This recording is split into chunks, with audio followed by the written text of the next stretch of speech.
مرد تے عورت دی نماز اندر قرآن و حدیث اندر فرق ہے ہی نہیں.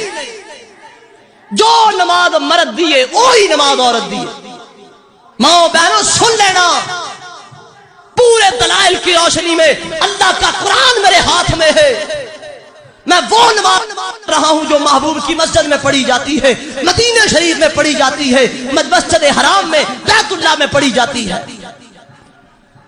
عورت تے مردی نماز اندر کوئی فرق نہیں. یہ کوئی اہل حدیث کی ایک عالم دین ہے، انہوں نے بڑے جوش کے ساتھ ایک دعویٰ کیا کہ اللہ کی کتاب اٹھا کر یہ بات کہہ رہا ہوں پوری ذمہ داری کے ساتھ کہ مرد اور عورت کی نماز میں کوئی فرق نہیں. کیونکہ میرے آقا علیہ الصلوۃ والسلام نے فرمایا صلو کما رأیتمونی اصلی، نماز اس طرح پڑھو جس طرح تم مجھے نماز پڑھتے دیکھتے ہو. یہ دیکھو کہ نماز کے اندر جو چیزیں مرد پڑھتا ہے وہی چیزیں عورتیں پڑھے گی.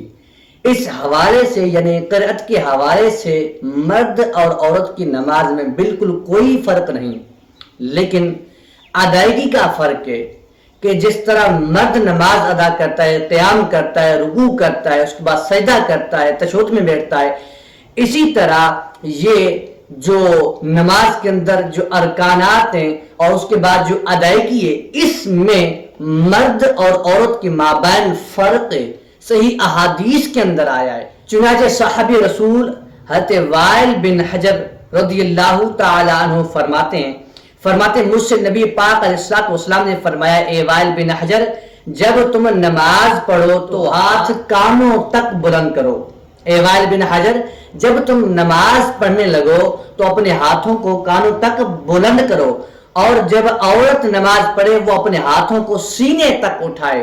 یعنی تکبیر تحریمہ کے اندر یہ فرق ہے. کیونکہ دیکھو میں آپ کو پہلے بھی بتا چکا ہوں پھر بتا رہا ہوں، مرد اور عورت کی تخلیق میں فرق ہے، مرد اور عورت کے رہن سہن میں فرق ہے، مرد اور عورت کے ایام میں فرق ہے، مرد اور عورت کے دیگر امور میں فرق ہے.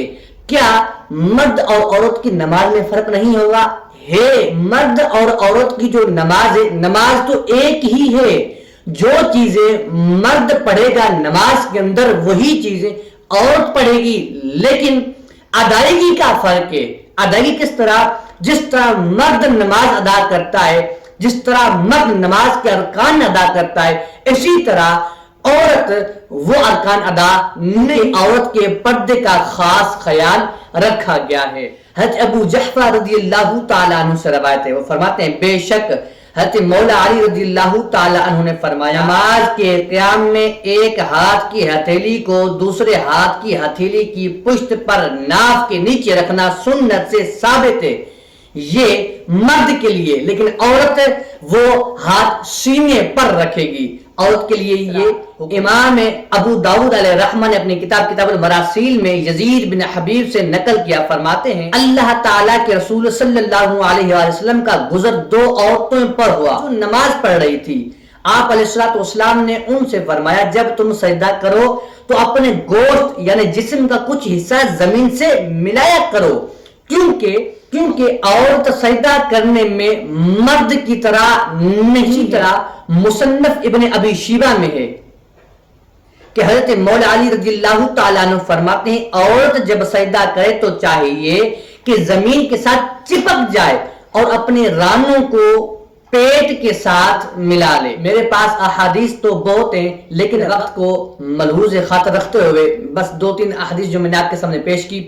مرد جس طرح نماز پڑھتا ہے کہ تکبیر تحریمہ کے بعد وہ ثنا پڑھے گا، عورت بھی ثنا پڑھے گی.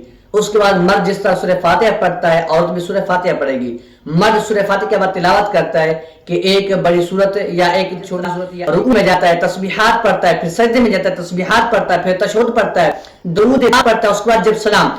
ٹھیک اسی طرح جس طرح مرد نماز پڑھ رہا ہے عورت بھی اسی طرح نماز پڑھے گی، لیکن اس طرح مرد ادا کر رہا ہے جو ارکان ادا کر رہا ہے تکبیر تحریمہ، رکوع، سجدہ، تشہد، جس طرح مرد ادا کر رہا ہے اسی طرح عورت نہیں ادا کر سکتی.